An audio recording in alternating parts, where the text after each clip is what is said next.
Vamos desembarcar agora na Noruega, um país que foi super bem no início da pandemia, mas que acaba de encerrar, parte do país, o lockdown mais radical desde o início do coronavírus. Quem vai conversar com a gente é a Fabiana Mikaelsen. Oi, Fábio, tudo bom? Oi, tudo bom, Fernanda? Ela está em Oslo, mora em Oslo há quanto tempo? Há quase 15 anos, a Júlia faz 15 anos que mora aqui. Fábio tem uma menina, a Florença tem que idade? A Florença tem 11 e está na sexta série. Na sexta série. E está vivendo essa pandemia. Eu queria que você me contasse, Fábio, o que mudou, o que foi diferente nesse lockdown que vocês acabou de se encerrar, né? Sim. Esse último lockdown foi em função do vírus mutante, do vírus inglês, e o que foi diferente dessa vez é que algumas medidas foram obrigatórias. No primeiro lockdown, as medidas eram sugestões, como, por exemplo, home office. Da outra vez, era uma sugestão ter home office. Dessa vez, foi obrigatório ter home office. Da mesma forma como algumas lojas. Da outra vez, algumas lojas podiam abrir. Dessa vez, realmente, tudo ficou fechado, só farmácias e supermercados que abriram. E, Mas não foi obviamente, as escolas. Mas não foi em Desculpe. toda a Noruega, foi na região mais de Oslo. Isso, dessa última vez foi da região de Oslo e 7 municípios em volta de Oslo estão atingidos pelo vírus mutante. Bom, as escolas já foram reabertas. E o que mudou? Porque vocês tiveram. A Noruega também serviu de exemplo, porque reabriu as escolas muito cedo, quando ainda nem se discutia em alguns países em fazer a volta às aulas. Quais são as medidas e o que mudou lá daquela reabertura para essa? Então, as medidas foram as seguintes. A escola dividiu as turmas, ou em geral se divide da primeira série à 10ª série, se teve nesse primeiro, no último lockdown agora, ficaram com aulas online. E, obviamente, também a 10ª série, a 13ª, também ficaram em lockdown online, escola online o tempo inteiro.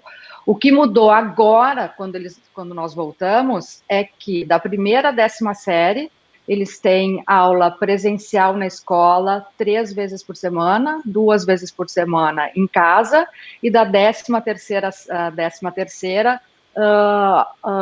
somente online. Por que isso? Porque normalmente as escolas, normalmente não, os alunos da primeira à 10ª série moram muito perto da escola. Então, essa mobilidade dos alunos não é tão grande, não é? Eles têm que caminhar 1 quadra, 2 quadras até a escola. Enquanto os alunos que estão na 10ª série até 13ª estudam em escolas diferentes, em áreas diferentes, não perto da escola. Então, por isso que a medida para essas séries é diferente. A tua filha tem que idade? Ela tem 11 e está na 6ª série. E aí, então, na 6ª série, com 11 anos, ela tem que ir de máscara, tem que entrar com algum controle, tem que fazer alguma ventilação? Quais são as medidas assim que os pais têm que ter o cuidado para quando mandam ela para a escola também? Sim, o cuidado é que os pais não podem entrar na escola, as crianças que vão acompanhadas dos pais até a escola, porque a Florença vai caminhando, porque são 2 quadras, é muito perto, mas os pais não podem entrar na escola. Nem os estudantes, nem os alunos, nem os professores usam máscara, não é necessário. Eles têm as medidas de higienização das mãos, manter uma distância de 1 metro, e as salas de aula, sim, também são ventiladas a cada 1 hora, abrem-se as janelas, mesmo que aqui esteja -10, como está essa semana. Pois é, essa questão do inverno é uma outra característica. Não é inverninho, é inverno de verdade. É -10, é muito frio. Você teve que ver roupas diferentes para ela, por causa dessa questão da ventilação, ou mandar ela com outro tipo de agasalho? Sabe que não, porque o norueguês realmente tem um outro tipo de metabolismo, eles não se importam, realmente não é uma questão, é bem curioso. E outra coisa é que, então, não tem as atividades como educação física, por exemplo, porque aqui educação física, as crianças tomam uma ducha na própria escola, tem um vestiário onde eles se trocam a roupa, fazem ginástica. Então, a ginástica, nesse momento, eles não estão tendo essa atividade, somente a escola normal. E os encontros, por exemplo, podem se encontrar colegas, pode receber gente em casa, ou quais são as medidas, ou as orientações? Sim, as orientações são que até 10 pessoas. Durante o lockdown, essa semana que passou, como eu te comentei, de 10 dias, não podia nenhuma visita. Estava proibida qualquer tipo de visita. Fábio, o que você acha? Claro, é uma pergunta assim, bem achismo mesmo. A tua impressão, você mora aí há quantos anos? Por que você acha que a Noruega foi bem nessa pandemia? O que é uma característica do país, uma característica do povo? Porque a população também, menos filhos, menos povoado. O que você acha? Eu acho que é uma combinação de fatores. Entre eles, a população. A Noruega são 5 milhões de habitantes. É um país pequeno. A densidade demográfica também é bem baixa. Normalmente as famílias são bem nucleares. Os avós, por exemplo, não vivem junto com a família, como pode acontecer em alguns outros países aqui do sul da Europa. E eu acho que tem uma questão da mentalidade norueguesa, do mindset norueguês. Existe uma palavra que se chama dugnad. Dugnad seria o equivalente ao mutirão, ao nosso mutirão, ou seja, todo mundo pega junto, a responsabilidade é de todos. Isso é realmente uma questão muito forte aqui na Noruega. Então, por isso mesmo que muitas medidas são recomendações, porque não é preciso proibir. Se faz a recomendação, a população sabe da importância. Os políticos realmente são muito sérios, consideram muito o que a população acha, se envolve, a população sente muita segurança em relação às medidas do governo. Inclusive ontem, eu acho que eu te enviei no Instagram da primeira-ministra, ela fez uma live com uma menina que havia enviado uma carta para ela, para conversar um pouco sobre as medidas do Covid, quando tudo poderia normalizar. Então, acho que é muito a mentalidade. Sabe que me chamou a atenção, porque no início da pandemia, a gente já vem conversando há tempos, sempre se focou muito nos idosos, e a Noruega, a primeira-ministra, focou muito nas crianças e nos jovens, sempre deu uma atenção especial. Ela se comunicou bem, você acha? Fez uma diferença isso com o público mais jovem? Sim, fez uma diferença muito grande, tanto que nas coletivas de imprensa sempre haviam perguntas de crianças. Inclusive, no Natal, uma pergunta foi, o menino perguntou, como é que vai ser? O Papai Noel vai poder entregar os meus presentes? E a primeira-ministra, junto com o ministro da Saúde e a ministra da Educação, responderam a pergunta tranquilamente, sem infantilizar a questão, realmente levando muito a sério. Então, sim, a diferença é como se tratam as crianças nesse país. Eles têm uma consciência grande que a criança é o futuro do país, né? A educação é a base do país, a educação é que fez esse país ser tão igual e tão bem sucedido, porque todos têm a absolutamente mesma possibilidade de estudar. Por exemplo, na escola da Florença, a Florença estuda numa escola pública, uma escola normal norueguesa, e a princesa norueguesa estudou na escola dela. No passado, saiu da escola porque começou o ensino fundamental, não o ensino o fundamental, exato, era o nosso segundo grau, não é? Então, a oportunidade é para todos, e isso faz uma grande diferença. Fábio, outra coisa que eu ia te perguntar claro, a gente tem muitas discussões sobre os equipamentos, acessos à tecnologia, porque quando você faz o homeschooling, essa escola em casa, tem que ter uma internet boa, tem que ter um computador, né? todo mundo tem essas condições. O governo, claro, a gente sabe que o Estado aí auxilia, né, tem condições, mas o governo fez medidas especiais, as pessoas se organizaram ou isso não foi necessário?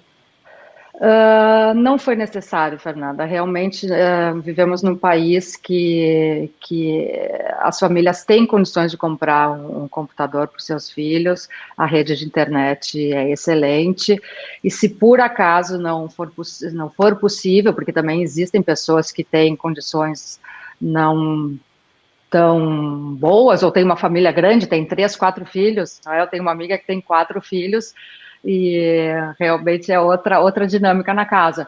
A escola sempre vai dar um apoio, vai oferecer o computador, vai oferecer algum apoio técnico, e então isso nunca foi uma questão, né, a ser levantada. Que você prevê para o verão norueguês, que tem verão na Noruega, eu já fui para aí também, é bom. Tem verão bom. E tem turismo também, né? Tem as pessoas voltando para casa. Há uma previsão de se vai existir, como é que vão ficar as fronteiras? Já tem uma ideia de como isso vai ficar? Por enquanto, as fronteiras estão fechadas. A recomendação é que o norueguês não viaje para o exterior e se fala num verão norueguês, mais uma vez. Eu não acredito que vai ser que as fronteiras vão estar completamente fechadas, porque a vacinação aqui está indo num ritmo ok, não está super rápido como aí na Inglaterra, por exemplo, está um pouco mais lento, porque a Noruega entrou no mesmo acordo da Comunidade Europeia, apesar de não fazer parte da Comunidade Europeia. Então, o ritmo das vacinações está um pouco mais lento, mas imagino que até o verão todos estejam vacinados.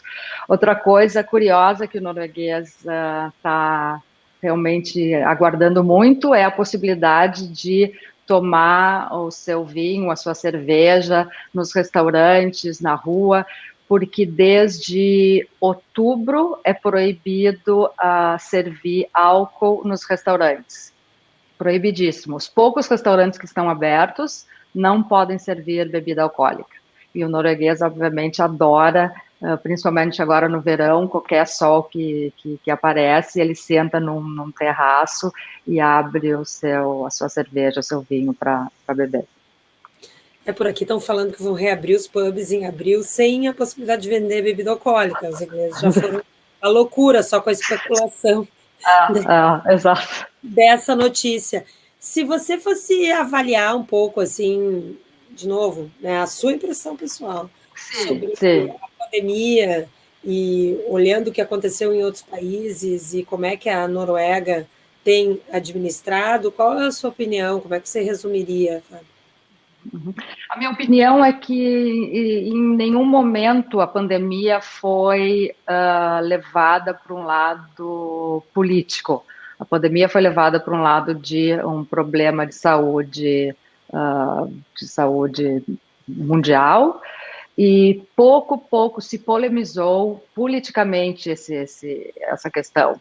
Então, eu acho que isso também ajudou muito a Noruega a ter medidas efetivas e ter o auxílio de toda a população. Algum detalhe ou outro, o partido que não está no poder fez algumas considerações, mas no geral se entende essa colaboração, essa responsabilidade que todos devem ter em relação às medidas. Então, me parece muito estranho ver todo o resto do mundo politizando essa questão, e eu acho que isso não ajudou em nada. Eu vou bisbilhotar um pouquinho na sua vida, né? Você fala assim, pode bisbilhotar.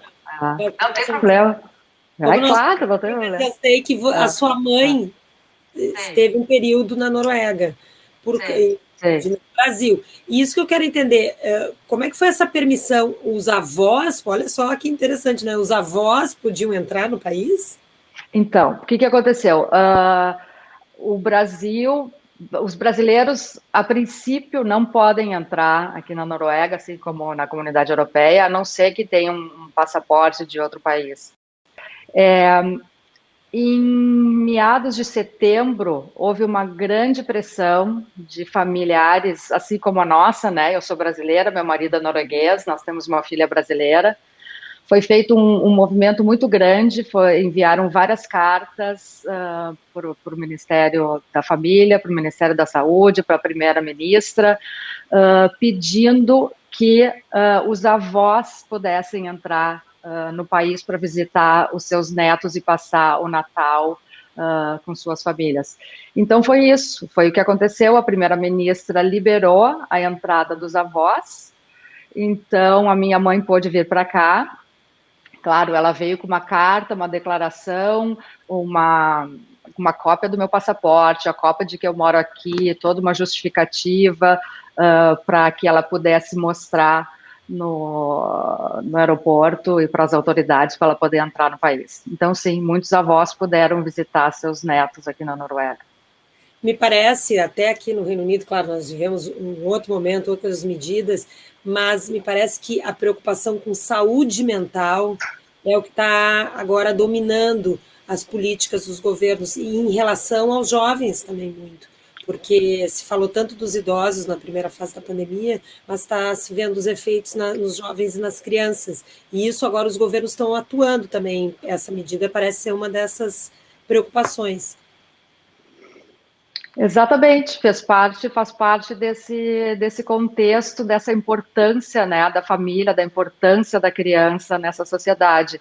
E também algumas outras medidas, como eu te comentei, é possível, as crianças podem se encontrar com um grupinho de 10 amigos, podem sair para andar de bicicleta, apesar agora está muito frio, não dá para andar de bicicleta, mas de esquiar, de fazer patinação no gelo. Então, exatamente pensando nessa questão da saúde mental, e ainda num país que é muito frio, e não só frio, mas escuro, né? Agora já está super claro, mas entre novembro e final de dezembro, são pouquíssimas horas de luz, o dia é muito escuro, isso obviamente influencia muito no estado emocional e mental das pessoas, imagina numa pandemia. Então isso também foi um cuidado muito grande em relação a isso, e imagino que também a abertura das escolas e essa interação da escola, amigos, foi muito considerada nessas medidas. Só para a gente ter bem claro que o horário, assim, no inverno, anoitece já? Bom, agora, no auge da escuridão, começa a amanhecer às 9 da manhã e às 3 da tarde já é noite. E entre 9 e 3 não significa que seja um dia lindo como está hoje. Entre 9 e 3 é aquele cinza, é um pouco de luz. Então, realmente é duro. E o norueguês tem uma medida para poder, vamos dizer assim, aguentar esse tempo, que exatamente são os esportes na rua, os esportes esquiar, correr, patinar no gelo, para poder enfrentar essa escuridão. E estar junto com os amigos, isso é quando possível. Quando fora da pandemia, se juntam muitos amigos em casa, para poder ter esse acolhimento emocional também. Fabiana Michaelsen, muito obrigada por nos contar um pouquinho da vida aí nesse momento, e boa sorte para vocês. Obrigada, Fernanda, para vocês também, para todos nós, né?